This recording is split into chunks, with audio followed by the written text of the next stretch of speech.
Hey guys, welcome back. It's Grim Reaper calling at you for another video for Raidshadowlegends. Hopefully doing well, and hopefully you're looking after yourselves. Bam! The fusion has kicked off today, and there is a lot going on in Raidshadowlegends. It's going to be very busy. I'm going to give you my initial first of view of THOR. I haven't tested him yet, but I have looked into him quite a bit and give you my first impressions and if you should go for them or not. That's not going to be the main video content for today. Just going to go over it quickly. I noticed a couple of events are looking quite juicy, like Champion Training, for example, has got a Void Shard there, which will make me probably go for it, to be honest, because I don't spend on Void Shards. Probably don't need the Legendary Tome, but if I put in all that work, I might go for it. Also, the Split Souls is quite fairly strong as well. Let me just fix my green screen there. Which is quite strong as well, you know. Obviously, Stone's a stone. What else we have going on? Spider, which we're not going to go into because it'll make the video too long. So I'm not going to go over the epic. You know, the epic is epic. First of all, save all the epics for Champion Chase. That's going to help you 350 points. If you're struggling for shards, fusion, fragments, Broadmoors, the Just Keeper, whatever his name is, that's also good as well. He's 250 points. There's plenty of options to get points. Prism shards as well, if you have any, or also the little fragment things that you get from Cursed City, the remnants. Also save them as well. That really helps you for tomorrow's summon event. First of all, I'm not going to go his kit or anything like that. I think he is a must-do fusion for about 90% of people. He's going to be a absolute beast when it comes to full damage. He is bugged at the moment, I think, with the passive ability and with Giant Slayer and War Master, which is going to get fixed in probably the next update. I don't know if you guys are aware of that, but that is one thing that's going on. And there's also probably a 5-star soul. So if you guys are missing like decent nukers, anything like that, I think he will be a great nuker in the arena low levels. In live arena, classic or 3vs3, there's also siege as well. That is quite important, which is why I will probably go for him. Because if you get a 5-star blessing or even a 4, that is a lot of stats that you're going to get with that, where you can really juice them up. My recommendation for arena would be 4-piece lethal or stone skin. 4-piece lethal or savage with stone skin. That is the meta right now to build him with. He's also great in Hydra, in Giant Slayer, and he does get extra damage from the Slayer set overall. So that's one thing to kind of take into consideration. Anyway, let's get into today's video. I want to do a champion showcase on this champion for a while, right? And I haven't had the chance. I pulled him recently, probably like a couple of months ago, and I was actually really happy. A lot of people was kind of disappointed that I was happy pulling this guy, but you guys are sleeping on him because this guy is an absolute beast. He is like a mini Halikath in some sense. Some sense he's worse, some sense he's better if used correctly. So why is he so strong? Well, he has like a mini cleanse. He can get rid of the defense down all the weekend on all allies. He also puts increased defense up. It's on a 3-turn cooldown, so super low as well. Attack all enemies hits fairly hard on this. It's on a 3-turn cooldown. It's also a AoE stun, which is pretty nice. It also has a defense down and a provoke, which is a good move for Hydra and all fairness as well. Then this is his main ability, which is what makes him so good. This also needs box. Whenever it is attacked under a block buff, it has a 75% chance of placing a stun on the enemy for 1 turn. That's definitely something you can kind of use as well. And you also put up like a block damage when there's a fatal coming in, mainly on your nukers or whoever. So there is a couple of ways you can build him. I'm going to showcase my build today with no books and no masteries. So I use mine in Siege. You'll see the Siege video drop later on today. Would say go check it out because I'm using all sorts of types of bombs, mechanics, and all stuff that you guys will probably like to see and get some ideas from yourself. I recently rebuilt a whole of my account to kind of fit in that role. So I'm going to try and find some teams. I'm quite at the top of the arena, so it's a little bit rough at the moment, which is perfectly fine. That's what we want to see. and we're going to have a look at a few teams, right? So right now we have Georgie. We're going to go up against him.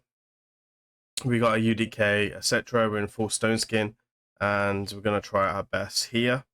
And again, he's really good against Georgie and stuff like that because of the fatal hits, which is super nice, which should honestly go on to Ronda, if I'm not mistaken, or whoever he goes and kills. So you can also see each nuclear in stone skin, which is kind of meta.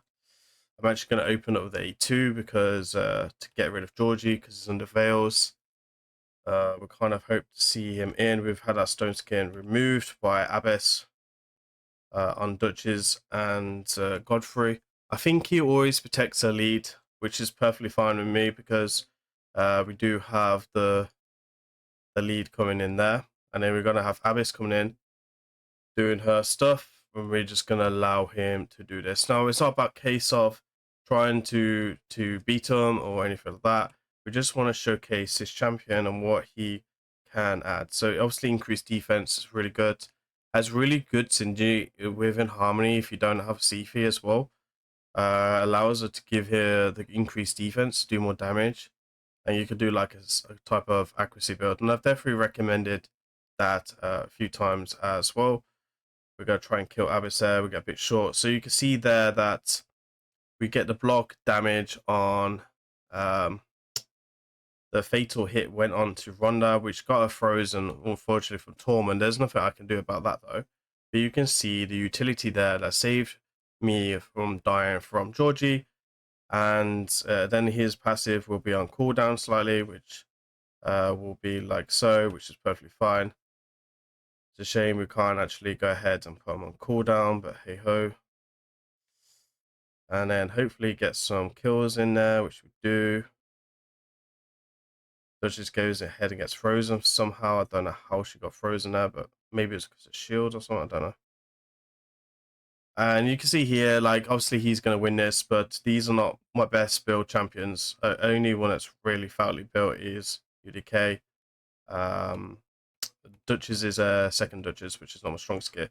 But you can see the utility from Georgie, right? So let me show you how I would generally use him in battles to kind of protect me against other foes. So lockout is not actually too bad against as well. So we could do something like so he can protect us from A2. We could come in with Queen and Cora actually, which would be a very, very going on. There's all sorts of background noise going on today. I don't know what's going on in Jakarta, but my apologies. And we can see here that he hasn't actually set up his warlord correctly. I'm kind of hoping to showcase the monkey passive here, but maybe it won't work. And so obviously the UDK will protect us against the against the A2, but Godfrey will protect Narcissus against his A3, right, which is AoE. So it's really good synergy. Also will protect UDK as well, which is super nice to see. I mean, you can see here, he actually just steal all my debuffs, which is a bit annoying. Places block buffs on everyone, which will stop the passive landing, but we're going to try and cleanse this now because we know he can't do anything now for a while. Put increased defense on UDK. And you can see there he's got a couple of buffs on him, so I'm going to go ahead and do that. And they go ahead and do that. So you can see here, really strong with Narcissus actually. Narcissus, I believe, can ignore his passive, just like a Sigford. Also, I know bombs can doesn't work for his passive, unfortunately, because I've been able to bomb him quite a few times on defense. So I suppose actually what I'm going to do is I'm going to test him against Narcissus. I'm really interested to see if it will work exact same. So I'm just going to throw in a Rodus here, kind of show you that one of his weaknesses is going to be Narcissus with that A2 ability. To be honest, we probably would beat this defense with this style of team because we would be in full stone skin. which would basically counter pretty much all of them. And then, yeah, you can see there that Narcissus ignored the passive, just like a Sigford, which is a bit annoying, but, you know, that is one of his weaknesses, obviously. So if you see a Sigford, don't do that. Sorry, against a Narcissus. But we're going to go back in there. We're going to try and take it back on because we basically will get locked out. And we're hoping on Queen and Cora to basically go ahead with the lockout to reduce the lockout, which is what we'd like to see. Oh, okay. So, and Cora doesn't want to play ball with me. She doesn't want to get a lockout, but you can see there we actually put his on lockout as well. I'm going to play the A2, which is why we like a high resist UDK. Okay, cool. We get sheeped. That's fine. You can see my Narcissus is quite tanky anyway. The passive will work on the A2. I'm going to try and kill him or provoke him. Like so. There we are. There's the stun as well coming in. So you can see that it's very, very effective against Narcissus A3, which probably would have killed us, to be honest. Also with UDK there, that would be really toxic against that one there. So you can see there, pretty simple team, pretty effective. Obviously, we just talk about bombs. He would be good against Sigford, but I can't really kill this team. If I did, I'd probably be there all day, and we don't want to showcase to go on all day. So he's really solid in go second teams, as you probably can tell. So we have like some type of Armad's team here. And Armad's, a lot of people are scared of Armad's, and they should be really, because it's probably like the most broken champion in Raid. But if you have like the right champions, right builds, you can kind of do what you need to do. So I'm going to bring my second Duchess in, for example. We have Monkey here. We're also going to put in Rhonda, because Rhonda's in Stone Skin. And then we'll bring in UDK in the lead, just in case Ahmad tries to sheep us, because if he opens with sheep, he's obviously going to try to sheep the lead. We should have high resistance against him. Doesn't open with anything, so it's not been set with presets correctly. It's perfectly fine. So my Rhonda is a little bit faster than this Rhonda, than my Duchess, which is a bit unfortunate, but hey ho, is what it is. So he's still not doing his AI because he's got plenty of stuns. Monkey will do monkey stuff. Okay, we kill her with A1. We'll play the shields. Now, I don't really have any accuracy on my build, but we might try and stun Armand's a second with A2. It's only a 75% chance because we're also not booked as well. The A1 there. Saving the A2 for Monkey. We're hoping for a counterattack there because I can't do anything just yet. Oh, there we are. Cool. You can see there, Rhonda, really good synergy as well, especially if she's in the right build. You need this in Stone Skin, though, to be able to do this with Armads. Just FYI, if you don't have the Stone Skin, he's going to drop your turn meter, right? That's basically one of the best ways of countering a Gina. I kind of wish there was an AoE cleanse on his A3 because it would make him a little bit stronger, but so as you can see here, there was a lot of utility and a lot of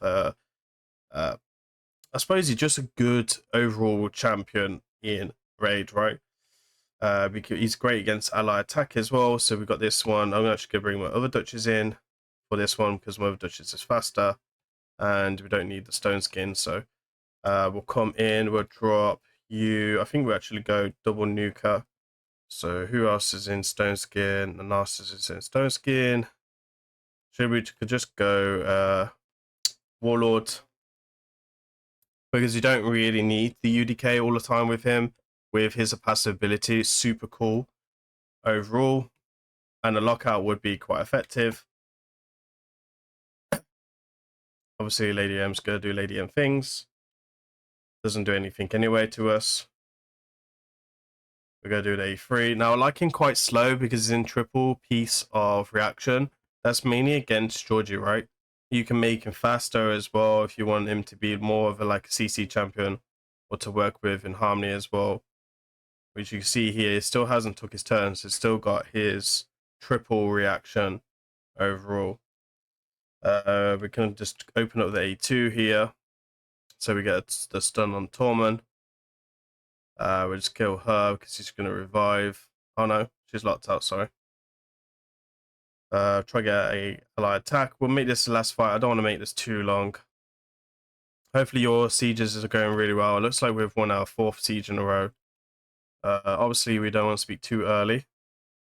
But you never know what can happen in this game. But it does look pretty solid. Actually had a defense that stood out quite well. Don't want to put increased defense up because of the Torment, right? So we're just going to play the block boss. Try not to get froze, but she took a turn anyway. I never played that. Should be fine. And then you just hit auto, you get done then. You can see here, great champion for 3 versus 3. Great champion for Siege. Great classic. Great champion for classic arena. What else? Live arena, you could definitely use him in. Probably not gold 4 material, but he can be used in a good option, especially if you don't have a UDK or Halakath against that. And he's better against lockout than Halakath because of his passive ability. If he gets locked out, then you know his passive is still in full effect. So let's go ahead, check out his build, and I'll show you what's going on. And then we'll talk about probably some masteries. So you can see here, 6-piece stone skin, 3-piece reaction. Now, the reaction is mainly a Georgie thing because he's in 6-piece stone skin. But you can also put him in bolster, right? I don't think we have any stone skin on the bottom. Or we do actually. So I could have gone stone skin, 4-piece stone skin, and then 1-piece reaction, and then 4-piece bolster. That is also a very viable build because he's bad against Narcissus anyway. So if you don't see a Narcissus come up, you want a bit more protection, that's definitely where to go. If you got a strong blessing for him, that's certainly what you're looking for. So I'm actually just looking for tankiness. So I'm looking for defense, HP, and if I can get a bit of accuracy and resistance as well, it's a bonus, but nothing to looking overall. You can see here we're missing a lot of missing blessings and missing arena bonuses. Sorry, arena bonuses is live arena. We're missing guardian factions, so I haven't got like the extra speed, etc. I've only got level 3 in dwarfs, which is a bit of annoying. And then we're missing masteries as well. So overall we've got a bit of oil, and yeah, we've got a bit of this as well. So ideal blessing for him then, for his build. I would say just go harvest, live harvest. This would be super cool to see there, because he will be like go second team, and this is a strong blessing for go second team, especially for live arena when you're going up against multiple revivers or 3 versus 3 when you're in long fights. If you could destroy the HP, that's pretty cool. A bit of extra turn meter for day 2 or day 3 is not a bad idea as well. And I'd say that's probably his main one. You could also go Fallen Wrath for extra tankiness and survivability for himself as well. And obviously Polymorph as well if you're building a bit of accuracy for the A2 and the A1. And then for the masteries, I would probably just look at simple masteries. So Elixir Life or Iron Skin is definitely up there. It's like a tier 6 and you take tanky stats and supports down the other side. I would probably go Boltwork in this style of build because you can soak up the damage, which is pretty strong with like selfless defense. And if you wanted a bit of accuracy on him, you can also go Eagle Eye. I think that's a bit of a waste, but that's up to you guys. And if you go high resistance, obviously that as well. You could do hybrid build as well. He does hit fairly hard on his ability, so you could go like 6-piece stone skin, maybe even build him up as a like a hybrid or even as a nuker as well. That is also there as well because he's got his own increased defense, and then he can do the big strong AoE, which is a pretty strong hitter. There we are. Hopefully that really helps you in making your mind up if you should build them or not. I see a lot of people on accounts use him.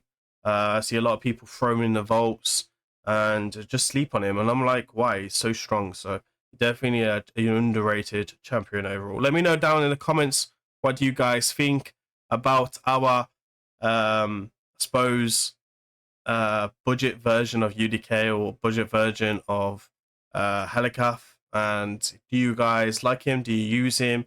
Will we now consider using him? Because I have a very stacked account, and you can definitely see me using him in Siege a bit later on when the video drops. It'll drop today or tomorrow. Anyway, that's it from me. Please remember to like, comment, and subscribe. It does really help to support the channel. I've been Grim Reaper. I'll see you on the next one. Peace.